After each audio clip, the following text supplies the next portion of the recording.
rana da yayi dare har da safiya, yayo mutum aljani da dabba san baya gajiya, ya kaddara mana rayuwa mutuwa yayo shirya, ya gargade mu da kar mu bi shaidan zai saka mu a rana.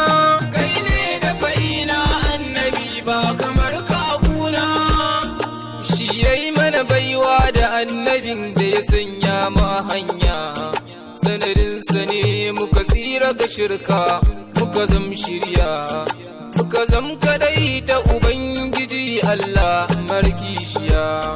Dole ne na yi maka baiti annabi ba dare ba rana.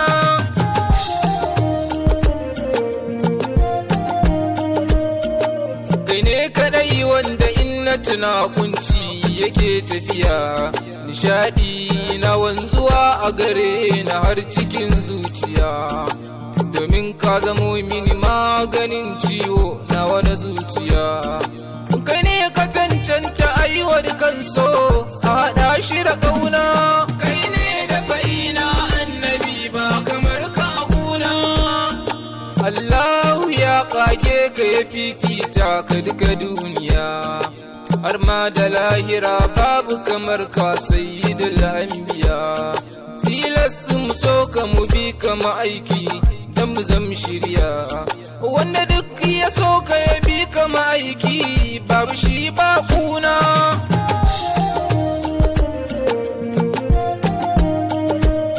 Annabi kai ka zam sanadi na halitta duka gaba daya, dan a bayyana girman matsayi naka a duka duniya, wanda ya yi biyayya a gurin ɗaha shi ya zam shirya.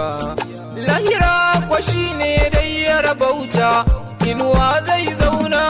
Kai ne da fa'ina annabi ba kamar ka guna, annabi kai ne gatan duk mai gata sayyidul anbiya, mara gatan ma kai ne gatansa ta farkin shirya, wanda duk kaga ya samu arziki ne ina abin biya. Kowa sanadin ka yake numfashi amincin ruhina.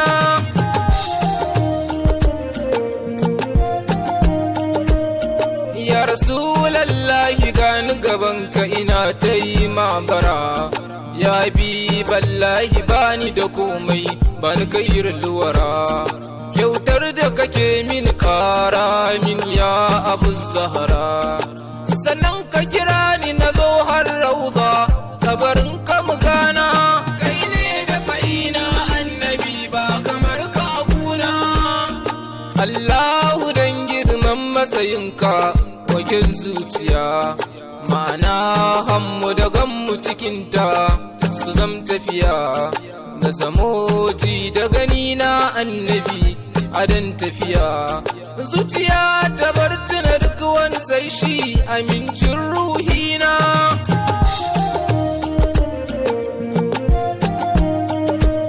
Salli salatan da'iman ya Allah alaihi afdali, salatan lagayata laha ya Allah alal mubaddali.